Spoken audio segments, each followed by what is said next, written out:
Barakatahel, Barakatahel Shah, Barakatahel, Barakatahel Shah, Barakatahel, Barakatahel Shah. Call Allah Yahweh Basham Yahweh Shah Basham Kakodash.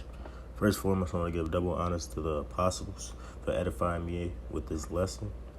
I also want to give a mighty shalom to the Aki and the Akim and all the children reverencing their parents in the faith.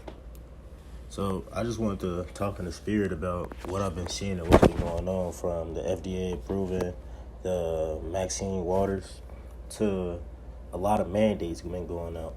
I don't know if people been seeing from New York to Cali. These devils have really been on our toes. They've been doing what they really want. And so the sad part about it is Jake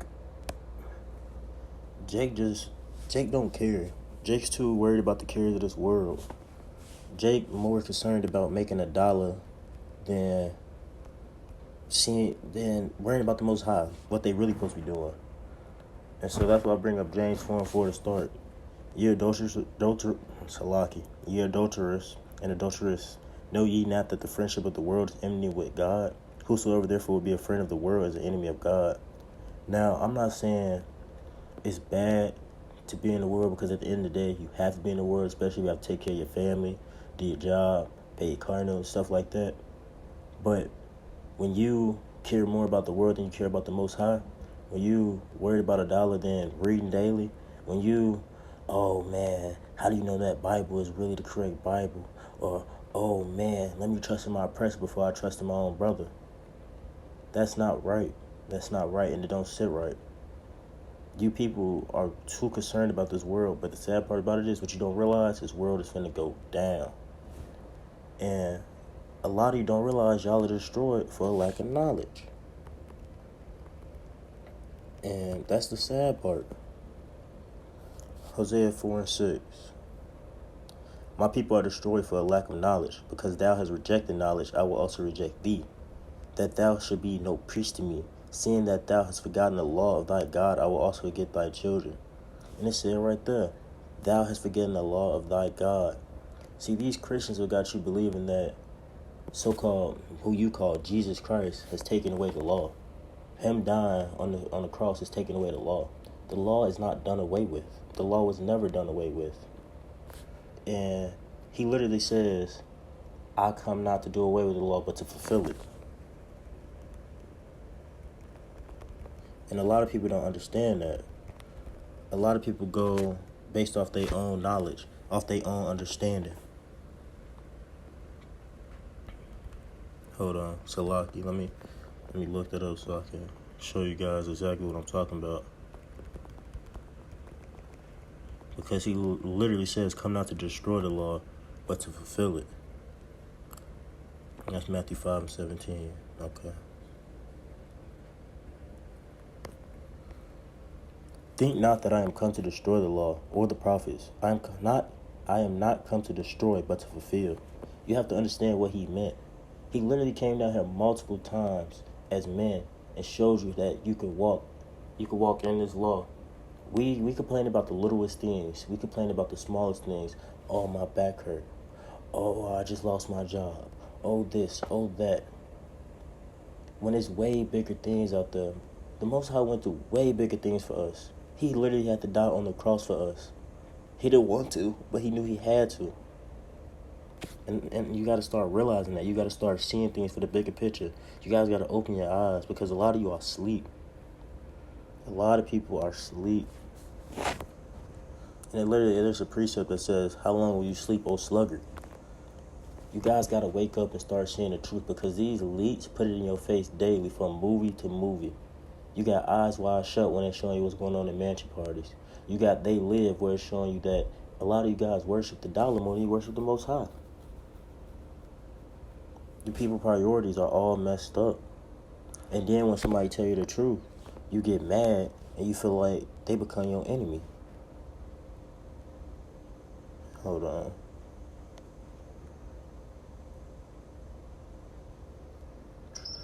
Maybe, I believe it's Galatians, I know that.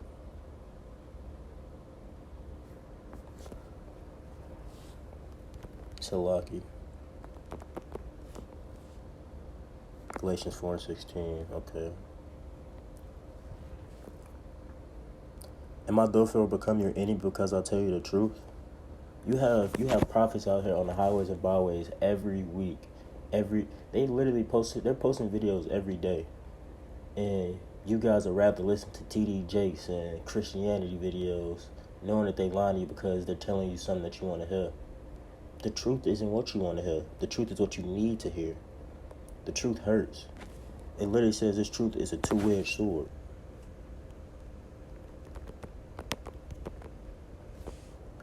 Salaki, I spelled that wrong.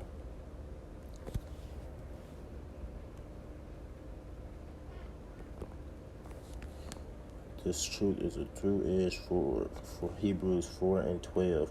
And it's crazy. A lot of people say the book of Hebrews isn't about the Lord. And one of the book of Hebrews literally is one of the main books that literally uplifts the Lord. For the word of Hebrews 4:12. For the word of Yahweh is quick and powerful and sharper than any two-edged sword, piercing even to dividing as under of soul and spirit, and the joints and marrow, and is a discerner of thoughts and intents of the heart.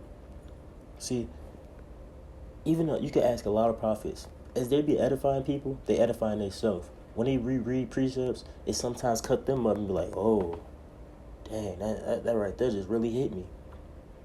You always supposed to be edifying. You always supposed to be trying to make yourself better in this truth, trying to get better in this truth. Because it literally says you have to come out as fine as gold in the fire. And what people don't realize is we in the fire right now. We're literally walking in the valley of death. People believe, just like it's crazy, a lot of people believe in the concept of hell. What you don't realize, hell is a state. We're in hell right now. Because Esau believes that this is their heaven. So it's just sad. Because I won't edify people. And what's it called? If I don't come out here and tell you guys what's to come, your blood is on my hand. Let me see. Matter of fact, I got two. I'm gonna do two presets.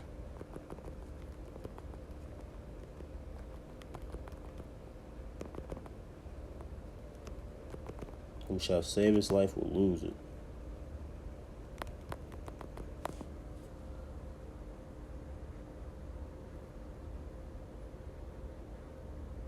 Mark 8. I said multiple. I believe it's in Matthew too.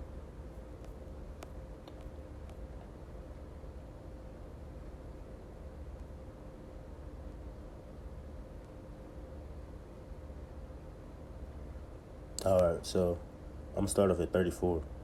And when he had called the people unto him with his disciples also, he said unto them, whosoever will come after me, let him deny himself and take up his cross and follow me. Now, when it says deny himself and take up his cross and follow me, it means deny the cares of this world, deny your old self, deny the things that you used to do before you came into this truth. And when it says take up this cross and follow me, when you take up this cross, you're taking up that burden, you're taking up that, what's the word? People going to start hating you. You're going to have to start really focusing on trying your best to get in this truth, because when you get into this truth, you are more vulnerable to temptation. Temptation will want you even more. For whoever will save his life shall lose it, but whoever shall lose his life for my sake and the gospel's, these same shall save it. So if you are out here trying to save your life, you trying to do whatever it takes in order to keep your life, you're going to lose it. Like a lot of these elites, a lot of these people, like a lot of these celebs that you watch, a lot of them believe that they're saving their life by selling out to the devil. So a lot of these people are doing a lot of wicked things behind closed doors, from human trafficking, children trafficking, orgies, and pushing the agenda that is just wrong. It's literally, we are in spiritual Sodom and Gomorrah. Literally. From everything that they're doing nowadays, it's literally spiritual Sodom and Gomorrah. What's it called? But whoever shall lose his life for my sake and the gospel's, the same shall save it. So if you're willing to give up your life, you're willing to drop everything and follow the Most High, you're willing to go out there on the highways and byways day in and day out, post your videos day in and day out, spread this word day in and day out in order to help the people of Israel, You will save your life. What is this called? Everybody that comes in here will get the same penny, the same reward, the kingdom. For what shall it profit a man if he shall gain the whole world and lose his own soul? A lot of these elites, a lot of these celebrities, they lose their soul for what they're doing. And if you notice, a lot of them are truly unhappy because all they're doing is going back to being a slave. They don't control their life. The elites control their life. You ever notice that none of these celebs are ever sitting down chilling? They always on go, always at the next show, always at the studio, always posting a video, always doing another interview. They don't have time for themselves. They're always on the go for the white man because they have an agenda to push.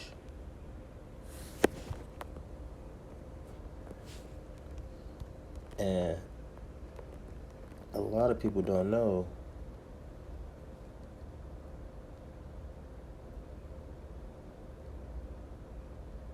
Psalms 83:3. They have taken crafty counsels against thy people and consulted against thy hidden ones.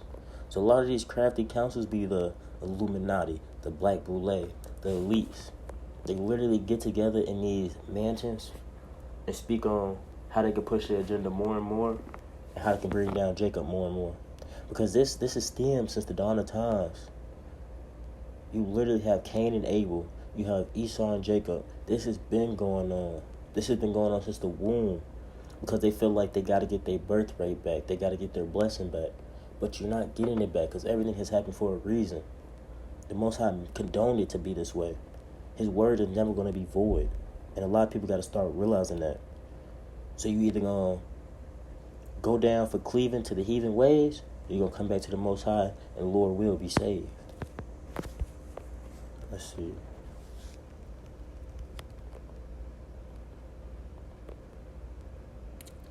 It's a precept for when if you cleave to the heathen, you'll get the same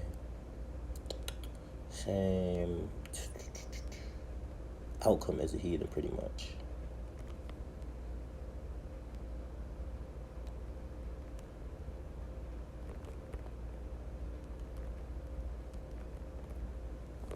I spelled that wrong, Salaki.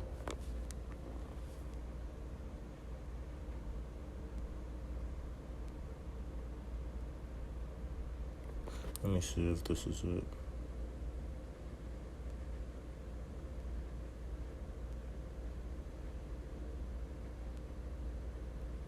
No, this isn't it.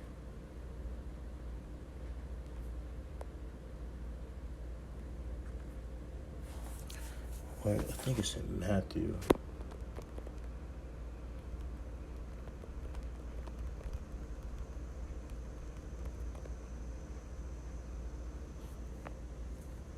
So lucky.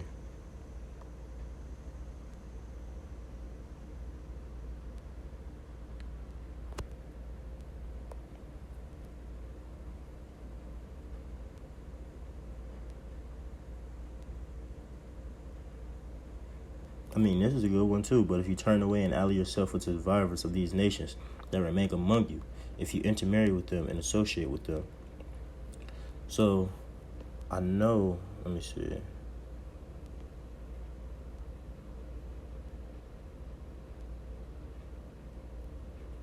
See? Then you may be sure that the Lord your God will no longer drive out these nations before you. Instead, they will become snares and traps for you, whips on your back and thorns in your eyes, until you perish from this good land which the Lord your God has given. So if you cleave into these heathens, He gonna let you cleave into these heathens. If you want to make them your God, He gonna let them make you your God. But at the same time, He gonna use them in order to bring you down. Snares and traps, thorns in your eyes. All different ways of pretty much saying you're fucked. You are genuinely fucked. Believing that this is the way to go. That these people have the best purpose, your best interests in mind. The same people that are trying to give you this jab is the same people that was putting you on slave ships and bringing you over here and beating on you, raping your wives, separating your children. The same people that started the Tuskegee Project. You have this man, Bill Gates, who is literally known for making a virus in computers and making an antivirus. How can you believe a man you have a man that's not even a doctor making vaccines, and you're taking them? Man, like, what is wrong with y'all, man? Y'all got to start doing better. You genuinely have to do better. You have to want better for yourself.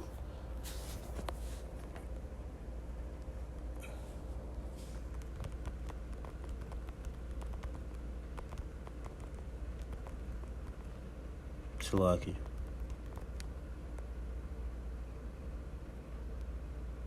Ezekiel 3:18. And this is what I was going back to, saying that this is my duty to warn you guys, because if not, the blood is on my hands. And I'm going to start at 17. Son of man, I have made thee a watchman unto the house of Israel. Therefore hear the word at my mouth and give them warning from me. So when it says hear the word at my mouth, it means taking this whole roll, eat the whole roll, and get your understanding, and then go and tell the people and warn them. When I say unto the wicked, thou shalt surely die, and thou givest him not warning, nor speakest to warn the wicked from his wicked ways, to save his life, the same wicked man shall die in his iniquity, but his blood will I require at thine hand. So if I get this knowledge and understanding, and I keep it to myself, and I just watch you guys go down, that blood is on my hand. But yet if thou warn the wicked, and he turn not from his wicked ways, not from his wickedness, nor from his wicked way, he shall die in his iniquity, but thou hast delivered thy soul. So at the same time, I'm delivering my soul while trying to help you get into this truth. Because the faster we wake up more of the people, the faster we wake up more of the elect, the faster we get out of here. All it is spiritual. You gotta realize that everything that happens is spiritual. Like, people gotta realize, man. And at a point, you gotta realize things finna get bad. We finna be in Jacob's trouble in a blink of an eye. And these wicked people, they trying to make their new world order every day. And this is why I bring up Micah 2:1. Woe to them that devise iniquity, and work evil upon their beds. When the morning is light, they practice it, because it is in the power of their hand. See, since this is their heaven, and they control and run this, because in the beginning, he gave Esau the fatness of the earth and the sword. So right now, they're in charge. And so they can do whatever they want while they're in charge. So they feel like they're a god. And they doing it because they so you gotta start realizing, you gotta wake up. And they covet fields and take them by violence, and houses and take them away. So they oppress a man in his house, even a man in his heritage. Man, this is all deep. It's real deep. But it's an upside to this. It's always going to be an upside. Just like this. This is once for me. I love the book of Obadiah. Obadiah 1:10. For thy violence against thy brother Jacob, shame shall cover thee, and thou shalt be cut off forever. So after 1,000 years of being a slave, you'll never see them again. And one thing to back that up in its own book, literally, is right here. It's Obadiah 1:18. And the house of Jacob shall be a fire, and the house of Joseph a flame, and the house of Esau for stubble. And they shall kindle in them and devour them, and there shall not be any remaining of the house of Esau, for the Lord hath spoken it. And everybody knows, whatever the Lord speaks, it does not come back void. And another thing, just to uplift you guys' spirits, I'm going to start bringing down some of my favorite precepts. This one right here, this is one of my favorite ones when I came to the truth. Psalms 82:6 have said, ye are gods, and all of you are children of the Most High. You guys are all children of the Most High. But ye shall die like men and fall like one of the princes. Now, 1/3, Lot would be saved, but a lot would have to go out as martyrs. But it's a beautiful thing to die for the Most High. You got to realize that. Because really, it's not dying. You're just waking back up. When you wake up, you're going to feel like this is a terrible dream. I promise you're going to feel like this is a terrible dream. In the book of John, the 17th chapter, man, this literally is just him praying from the beginning for his people. I pray for them. I pray not for the world, but for them which thou hast given me, for they are thine. So from the dawn of time, he has already given us to the Most High. We are all just fulfilling our lots. Every day, we don't know what we're going to do, but it's already set in stone what we're going to do.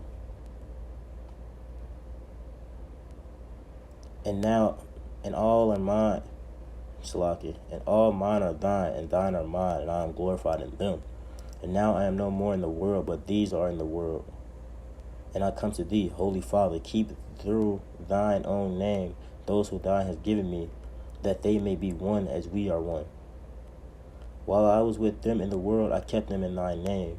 And those that gavest me I have kept, and none of them is lost, but the son of perdition, that the scripture might be fulfilled.